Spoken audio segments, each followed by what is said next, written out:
Malalaking sunog po ang nasaksihan sa iba't ibang bahagi ng bansa ngayong araw. Sa Sampaloc, Maynila, mahigit 70 pamilya ang nawala ng tirahan. At dagdag problema sa mga nasunugan ang pag-ulan ngayong gabi. At live mula sa Maynila, saksi si Ivan Mayrina. Ivan? Igan, Vicky, kanya-kanyang hanap po naman ng pansamantalang matutuluyan ang may 74 na pamilyang nasunugan dito sa barangay 411 sa Sampaloc, Maynila. Balot pa rin ng dilim ang malaking bahagi ng barangay hanggang sa ngayon. Ang haling tapat ng sumiklabang apoy sa bahagi ng barangay 411 sa Sampaloc, Maynila malapit sa Nagtahan Bridge. Sa kasagsagan ng sunog, isang 84 na taong gulang na lolang naiwan sa isang bahay. Nakita ng mga rescuers si Semiliana San Jose sa ground floor. Nakalubog sa naipong tubig sa sahig na mainit na, dulot ng naglalagablab na apoy. Hinang-hina at halos wala ng ulirat ang lola. Mabilis siyang isinugod sa ospital.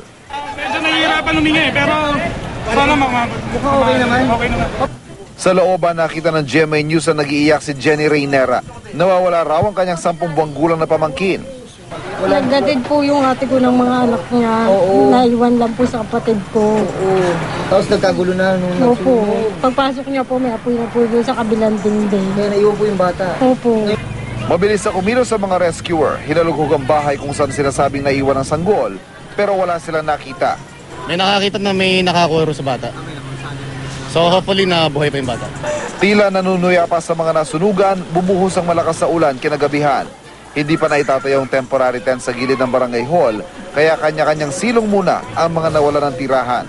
Mainit na sabaw ng tinola at kanin ang hapunang handog ng pamahalang lungsod. Pero itong si Lolo Fernando, naiyak sa pinagdaraan ng hirap.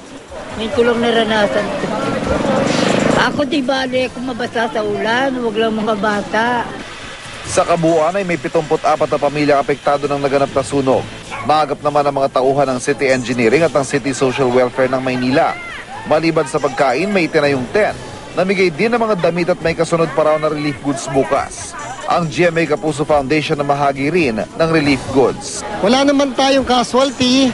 Yung reported na 10-month-old baby kanina, until now, missing. Pero ang sabi ng mother, nung makakausap namin kanina, meron daw nakasave sa bata, pero hindi nila alam kung sino yung kumuha sa bata.